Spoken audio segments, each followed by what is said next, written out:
নজরবন্দিতে বাংলাদেশ, উত্তরাঞ্চলে ভারতের ৩ শক্তিশালী সেনাঘাঁটি নির্মাণ, ভারতের উত্তর পূর্বাঞ্চলকে মূল ভূখণ্ডের সঙ্গে সংযোগকারী অত্যন্ত সংবেদনশীল ও সরু এলাকা শিলিগুড়ি করিডোর বা চিকেন স্নেকের নিরাপত্তা ব্যবস্থা ঢেলে সাজাচ্ছে নয়াদিল্লি। ভারতীয় সংবাদমাধ্যম ইন্ডিয়া টুডে এর প্রতিবেদনে উঠে এসেছে, ওই অঞ্চলে ৩টি নতুন ফরওয়ার্ড বেস বা সম্মুখবর্তী সামরিক ঘাঁটি নির্মাণ করছে ভারত। তবে কেবল অবকাঠামো নির্মাণ নয়, এই সিদ্ধান্তের পেছনে বাংলাদেশের পরিবর্তিত রাজনৈতিক প্রেক্ষাপটকে প্রধান কারণ হিসেবে দাঁড় করানো হয়েছে, যা দক্ষিণ এশিয়ার ভূরাজনীতিতে নতুন বার্তা দিচ্ছে। শিলিগুড়ি করিডোর ভৌগোলিকভাবে ভারতের জন্য অত্যন্ত ঝুঁকিপূর্ণ। মাত্র ২০-২২ কিলোমিটার চওড়া এই অংশটি ভারতের মূল ভূখণ্ডের সঙ্গে ৭টি রাজ্যকে 7 সিস্টার্সকে যুক্ত রেখেছে।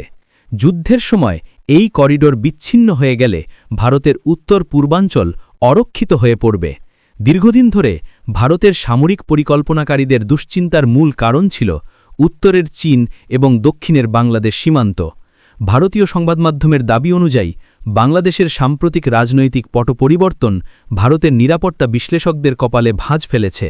প্রতিবেদনে স্পষ্টভাবে বলা হয়েছে, বাংলাদেশের বর্তমান রাজনৈতিক গতিপথ চীন ও পাকিস্তানের দিকে ঝুঁকছে বলে মনে করছে নয়াদিল্লি। বিশ্লেষকদের মতে, বিগত সরকারের সময়ে ভারতের সঙ্গে বাংলাদেশের যে গভীর নিরাপত্তা, সহযোগিতা ও বিশ্বাসের সম্পর্ক ছিল, বর্তমান পরিস্থিতিতে নয়াদিল্লি সেখানে আস্থার সংকট দেখছে। ভারত আশঙ্কা করছে, ভবিষ্যতের কোনো সংঘাতে বাংলাদেশ ভূখণ্ড ব্যবহার করে ভারত বিরোধী তৎপরতা বা চীনের প্রভাব বাড়তে পারে। ফলে দক্ষিণ থেকে যে নিশ্চিন্ত নিরাপত্তা বলয় ভারত উপভোগ করত, তা এখন আর কার্যকর মনে করছে না তারা। ভারতের এই সামরিক প্রস্তুতির আরেকটি বড় কারণ চীন। ডোকলাম মালভূমি এবং চুম্বি উপত্যকা শিলিগুড়ি করিডোরের খুব কাছে অবস্থিত। চীনের দীর্ঘদিনের নজর এই করিডোরের ওপর। ভারতের আশঙ্কা, চীন যদি উত্তর দিক থেকে চাপ সৃষ্টি করে এবং একই সময়ে বাংলাদেশ যদি নিরপেক্ষ না থাকে বা পাকিস্তান চীন ব্লকের দিকে ঝুঁকে পড়ে, তবে ভারত ত্রিমুখী সংকটে পড়বে। নতুন ৩টি ঘাঁটি নির্মাণের মাধ্যমে ভারত মূলত এই সম্ভাব্য টু ফ্রন্ট ওয়ার বা দ্বিমুখী যুদ্ধের প্রস্তুতি নিচ্ছে। নতুন ৩টি ফরওয়ার্ড বেস তৈরির অর্থ হল, ওই অঞ্চলে ভারতীয় সেনাবাহিনী এখন আরও দ্রুত সেনা মোতায়েন করতে পারবে।